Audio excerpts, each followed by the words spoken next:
Assalamualaikum. Selamat pagi anak-anak. Apakah sehat semua hari ini? Oke, mumpung kita kekurangan ruangan untuk belajar, jadi Bapak kumpulkan kalian di sini menjadi dua kelas. Ada kelas 3 dan ada juga kelas 4. Dan kelas 3 akan belajar tentang bahasa Indonesia dan kelas 4 belajar IPS. Oke, sebelum kita memulai pembelajaran hari ini, ada baiknya kita berdoa dulu sesuai agama dan saya masing-masing. Berdoa dulu.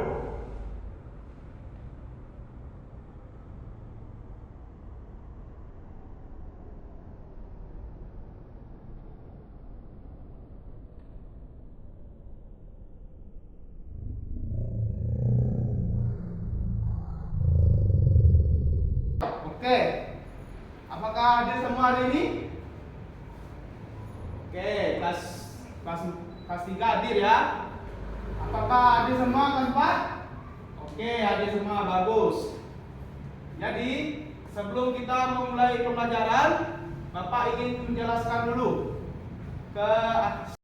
Oke, sebelum kita memulai pembelajaran hari ini, Bapak ingin masih tahu dulu dengan anak kelas 3, tujuan pembelajaran kita hari ini adalah untuk mengetahui apa itu puisi dan juga untuk mengetahui apa itu makna dari puisi dan juga unsur-unsur dalam puisi.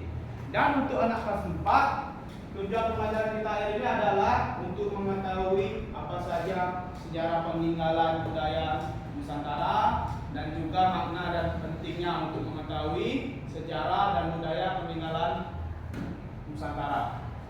Oke, Bapak ke kelas 3 dulu ya. Kelas 3 sekarang buka bukunya halaman 20. Jadi di sana kalian baca dulu ya. Nanti jika ada yang tidak tahu,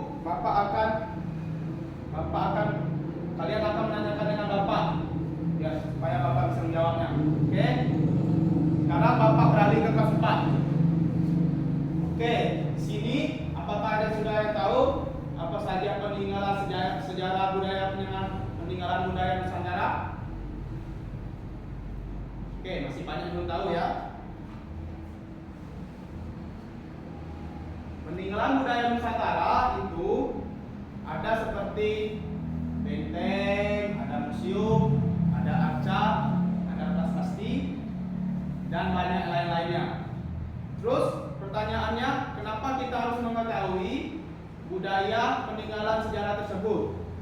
Karena budaya Nusantara sebagai identitas bangsa Indonesia, sebagai bentuk penghargaan dan penghormatan terhadap leluhur. Jadi kita wajib mengetahuinya karena itu juga merupakan bagian penting dari sejarah negara kita tercinta ini. Oke, kalian sudah mengetahui apa itu sejarah budaya Nusantara. Sekarang kalian buka bukunya. Di sana di halaman 30 ada gambar. Bapak ingin kalian menjawab apa maksud dari gambar tersebut dan apa saja kejadian dari gambar tersebut, dan berikan pendapat kalian. Jadi Bapak beri waktu sekitar 15 menit ya untuk kalian baca. Nanti kita bakal diskusikan, kalian akan jawab. Bapak beralih ke kelas 3 sekarang. Apakah sudah dibaca semua bukunya tadi? Oke, sudah ya. Jadi Bapak akan memulai pembelajaran kita juga hari ini tentang puisi. Apakah ada yang tahu apa itu puisi? Kita sudah dibaca semua bukunya tadi anak-anak? Oke, jadi sekarang kita akan belajar tentang puisi. Jadi Bapak ingin bertanya, apakah kalian semua sudah tahu apa itu puisi? Oke, Bapak akan menjelaskan ya. Kalau ada yang belum tahu, puisi secara kamus bahasa Indonesia mengartikan puisi sebagai ragam sastra dengan penggunaan bahasa yang masih terikat oleh mantra, irama, penyusunan bait atau rima. Dan tujuan puisi di sini bisa sebagai pembelajaran, bisa juga menjadi sebagai hiburan kita dalam sebuah karya. Dan dalam puisi tersebut ada beberapa unsur, setidaknya ada 5 atau 6 unsur yang terdapat dalam puisi, yaitu majas, kedua irama, ketiga kata konotasi, empat kata berlambang, dan juga imajinasi. Oke, Bapak akan menjelaskan satu-satu dulu ya. Majas, di sini mungkin beberapa ada yang sudah tahu apa itu majas. Majas merupakan bahasa kias yang digunakan untuk melukiskan sesuatu dengan jalan menyamakannya dengan sesuatu yang lain. Jadi seperti itulah kira-kira majas. Lanjut, kedua irama. Irama adalah alunan bunyi yang teratur dan berulang-ulang. Irama berfungsi memberi jiwa pada kata-kata dalam sebuah puisi. Jadi irama di sini fungsinya untuk menghidupkan kata-kata yang ada dalam karya dan puisi tersebut. Oke, lanjut ketiga yaitu ada kata konotasi. Kata-kata dalam puisi memang banyak menggunakan konotasi. Kata-kata tersebut merupakan kiasan atau suatu perbandingan. Misalnya kata benteng pada lirik kita berdiri bersama mencipta benteng kokoh memiliki makna konotasi, yaitu kekuatan yang diharapkan dapat dibangun oleh bangsa Indonesia.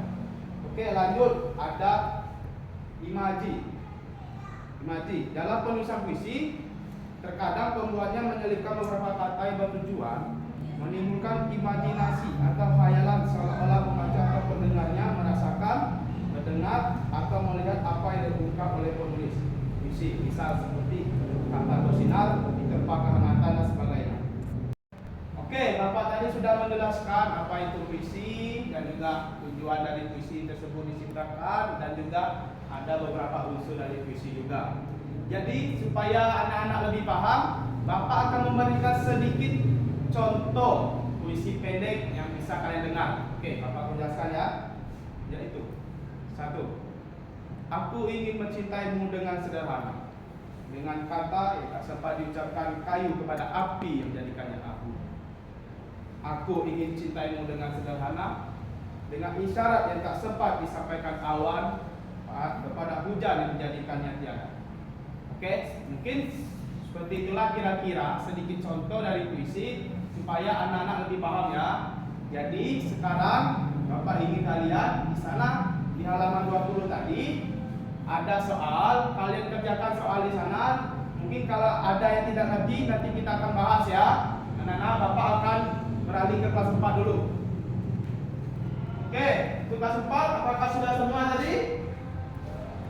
Apakah sudah dikerjakan semua tadi soal-soal yang Bapak berikan?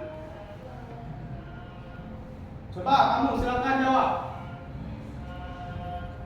Oke, Bapak rasa semua sudah paham ya dari soal-soal yang sudah kalian kerjakan tadi, dan Bapak juga anggap sudah benar semua. Jadi Bapak sekarang beralih ke kelas 4. Anak-anak, apakah sudah semua tadi jawabannya? Oh, ada yang belum. Apakah ada menemukan kesulitan dari soal-soal tersebut? Oke, bagi yang belum, nanti kita jadikan PR saja ya. Kalian kerjakan di rumah untuk pertemuan selanjutnya. Oke, sekarang kita sudah berjumpa ke akhir pembelajaran. Jadi Bapak ingin menyimpulkan beberapa dari pembelajaran kita tadi. Seperti puisi tadi adalah sebuah karya sastra yang terdiri dari irama, kata konotasi, dan lain-lainnya. Sedangkan sejarah budaya Nusantara merupakan yaitu seperti benteng, bisa monumen, bisa patung, maka dan lain-lainnya. Jadi sebelum kita menutup pembelajaran kita hari ini, ada baiknya kita berdoa dulu sesuai agama dan kepercayaan kita masing-masing. Berdoa di